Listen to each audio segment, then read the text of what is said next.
Voilà, mes amis de WhatsApp, na pesi bino mbote na kombo na Yesu. Na sir biso ni sotozali awa, tozo ko landanga na bino information moko to uti kozwa awa sikoyo. Yango na ebisaka bino kovanda liboso ya TV kaka pona kovanda te, metango zo kovanda zoka ba information panzela ka batupo ba yeba. Donc nazola kisabino volcan et salami na Goma.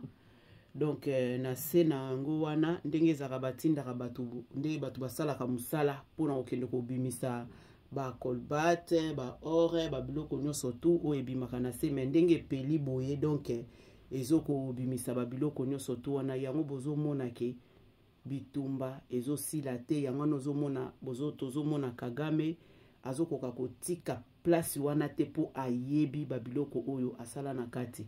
Donc biso nyonso to landa na suka na yango tokotia ba point tonde tolobaka kaka ke mwa linzaka ezanga te mwa ba like ezanga te mwa ba commentaire ezanga te tolanda biso nyonso. Zoomé basa. Tolanda biso na bino elongo. Volcan il est Goma yango wana bozomona Goma volcan il a quoi quelle heure ça il ça n'a plus le salami lelo.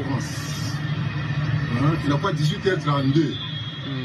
Volcan il a capturé Nyiragongo ile beba ngamba yoko Nyiragongo ile ya Goma rudisha beba angalia volcan ko pembeni ya Nyiragongo njoo ile kabisa inawaka bien sana kulia bien bwana za shofe bien unaanza shofe kisi ya volcan ndio volcan Nyiragongo inatomboka Goma éruption volcanique. Siko ya boye bitumbe kosila ndenge nini ngambo aéroport Kagame akotika ndenge nini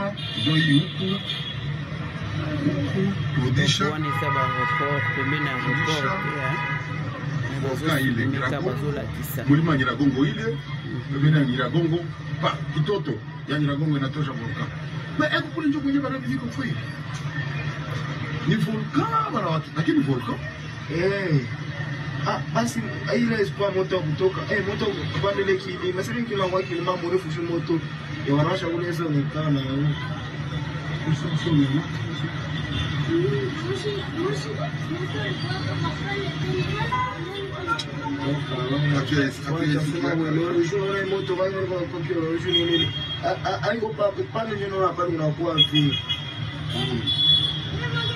voilà. Na sur biso nyonso tomoni mpe tolandi ezokontinue kaka mais eza kaka les mêmes images oyo bazokontinue toujours kolakisa biso.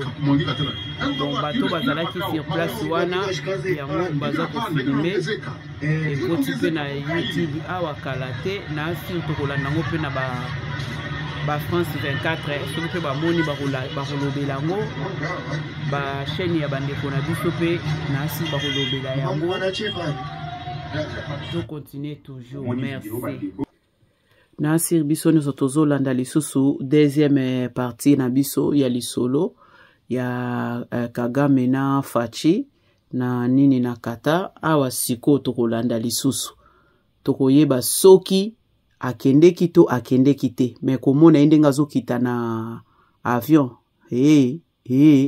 ba Congolais mitema ya kozoka tolanda biso nyonso. Regard ya ba Congolais alaki bongo fixé na capitale angolaise batala kaka boye surprise ya monene chef de l'état ya République démocratique du Congo son excellence Félix Antoine Tshisekedi Tshilombo en face à face pour la négociation directe na président rwandais Paul Kagame na Doha na Qatar na présence ya son altesse Cheikh Tamim Bim pour na kobeta masolo sur makambo etali kimia na partie est ya RDC. Après ba échange oyo salemi communiqué moko nde sa rencontre oyo esika ba chef de l'état oyo bazali ko saluer bongo processus ya Luanda pena Nairobi surtout sommet ya EAC na SADC oyo esengaki bongo cesser les faits immédiats inconditionnel. Même communiqué est ici pour suite à la discussion pour établir bongo base solide oyo komema bongo na paix durable. Population congolaise bazali komituna bamituna ebele parmi ba question bazali komituna ezali ya koyeba motivation nini Qatar asalaki ke rencontre oyo esalema na mabele na ye misusu pe bamituni eske ezali suite ya ndenge bazali sekwe na sanction contre raffinerie ya or oyo ya gasabo po ezalaka bongo investissement Qatari. Kasi na nyonso oyo l'essentiel ezali kimia ezonga na République démocratique du Congo batuerie sila pe ba congolais baye bako vivre malamu pe ba retrouver bongo intégrité territoriale na bango. Ekei rencontre bango pe bazu surprise mais yoka idée na bango ko kama opposant congolais ndenge za na ndenge na ye bizarre.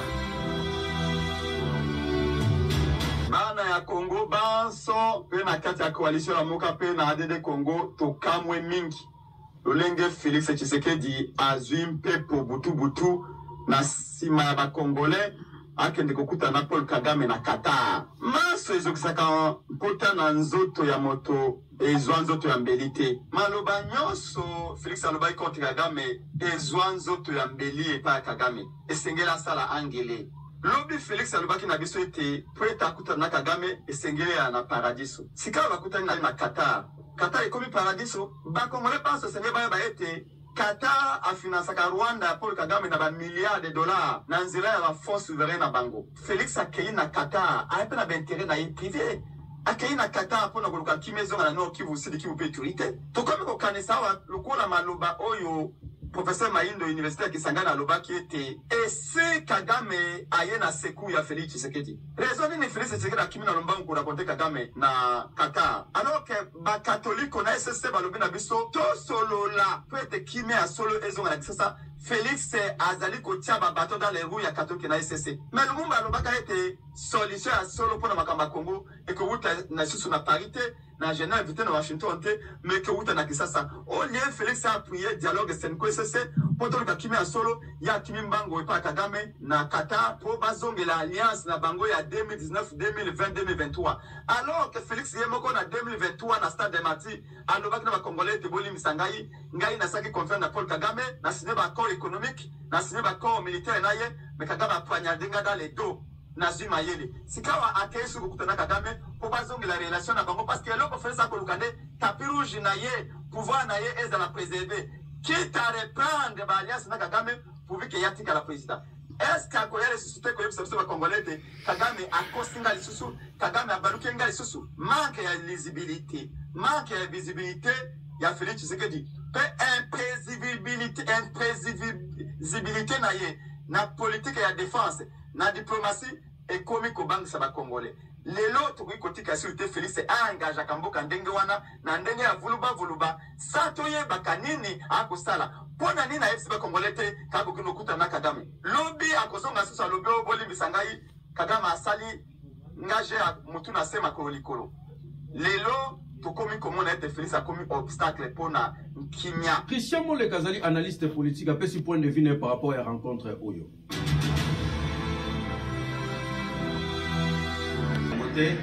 Miso la gaming na Luanda lors de la rencontre du gouvernement na M23 puis tout surtout qui président de la Qatar na président Kagame. C'est là c'est quand même fort parce que depuis le mois de décembre Luanda est mis deux fois pour tirer bango autour d'une table et Simbaki. Puis le 18 mars il y a pour tirer M23 autour il y a la table du gouvernement et Simbaki. Je crois que Qatar a pesé parce que ça a intérêt et puis moi mingi na Luanda. Parce que les gens qui mais Qatar a acteur, l'État a intérêt, le Rwanda, le projet local rwandais est financé par l'investissement qatari, le projet aéroport à Kigali est financé par l'investissement qatari. Donc Qatar a la capacité à faire pression sur Kagame pour faire avancer la position. Pour ça, Kagame a l'équipe qui a reçu le président Félix Tshisekedi, qui est Félix sur la M23, et l'autre Qatar était pression, il peut avancer. Je crois que les deux côtés vont avancer et puis permettre de rencontrer la Qatar. Quand on communiquer, le but qu'ils ont appuyer la position africaine. bato kanisa ke Qatar et beaucoup police africain. Ils ont appuyé les police africains, notamment police à Luanda Nairobi, eux soit fusionnés, soit alignés. Il a peut-être un pas pour la désescalade, pour la pousse surtout côté rwandais, il y a aucun vers un dialogue direct, la Kinshasa, au Valais, au sein d'un dialogue dans 1-3, mais ils ont renforcé les police africains en favorisant un climat plus important. Donc, cette fois-ci, côté à Joseph Kabila, ancien président de la RDC, Azalaki Bongo Ressi na Taboumbe, qui est ancien président de la RCA, après Masolo na Bango, Batounia Motuna, à répondre dans l'histoire, ce qui y a Zali Bongo Simaya M23, to AFC, à l'objet, ce qui y a Zali Simanango, mais la situation lui-même est différente. Donc, Yekutu, Maramwane Talete Matouni, Batuna Fati, sera dans la preuve, Makambo Aloba.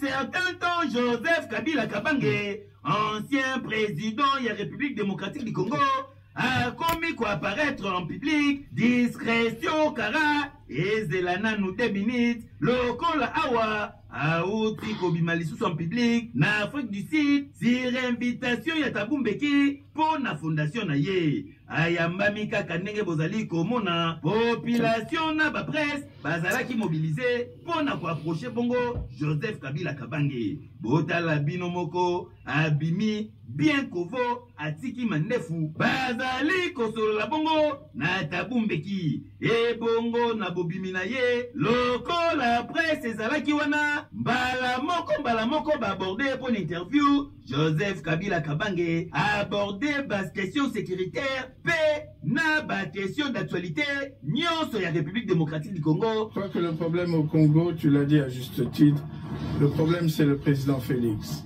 La solution c'est le président Félix. Alors, comment comprends-tu cela? Comment fais-tu pour le tourner à gauche et à droite? À toi de voir. Mais des décisions critiques doivent être prises. Ça, mais et en des temps critiques, il faut prendre des décisions critiques et ce sont des temps critiques pour le Congo. Mais en ce qui nous concerne, eh bien, comme je l'ai dit, nous avons l'intention d'être très impliqués dans tout ce qui se passe, surtout en ce qui concerne la paix. Et pour se déplacer, au lieu que ce soit juste une affaire de la SADC ou de l'Afrique de l'Est, pour que ce soit nos propres initiatives, et aller dans toutes les directions, nous croyons que nous pouvons provoquer quelque chose de positif. Un changement positif, des nouvelles positives, que ce soit à l'Est, ce que nous nous préparons à faire, que ce soit dans le Sud, dans...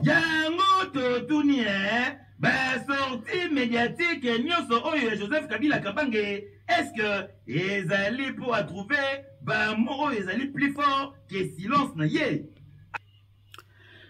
Oh, mes amis de WhatsApp, nazangi na maloba ya koloba nayebi te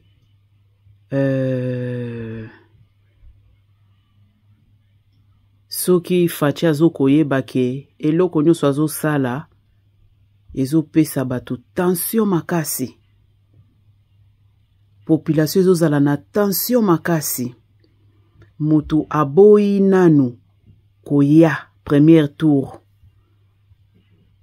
deuxième tour aye yo povandi wana ozelie. Mais non nalanda la voix ba audio mususu ya la voix qui éveille et qui libère la conscience congolaise à Lobaboye. Zwa mayele mususu ya Mobutu o ya mabe tika. Zwa ya Kasavubu o ya mabe tika. Zwa ya Kabila le père o ya mabe tika. Donc c'est-à-dire ya malamu o zwa. O monyeza mabe tika. Mobutu azalaki boche libanga abakisi libende likolo. C'est ça. Mboke tambola kabongo. Nazananga vraiment makambo politique mingi te, mais esali pasi makasi na mutema po batu nyonso balamuka. Surprise oyo osali biso na journée ya le 19 le 19 esali vraiment pasi makasi. Toyebi te sikota mboke ko solola wana eloko nini bo sololi po muninga mobali aboyi koya me yo sokomaki. ye aboyi me aye ko ya deuxième fois pour na ba intérêt na ye na babiloko oyo bango balobi. Ah, mes amis de WhatsApp, à vous de juger. Tandenge to lobaka, to tchaba commentaire, to like, to kende nango, to ta de sikani to rokoma nango. Po biloko, soko landi biloko o fachi mususu azo sala. Mite meza ya kozoka. Merci, au revoir.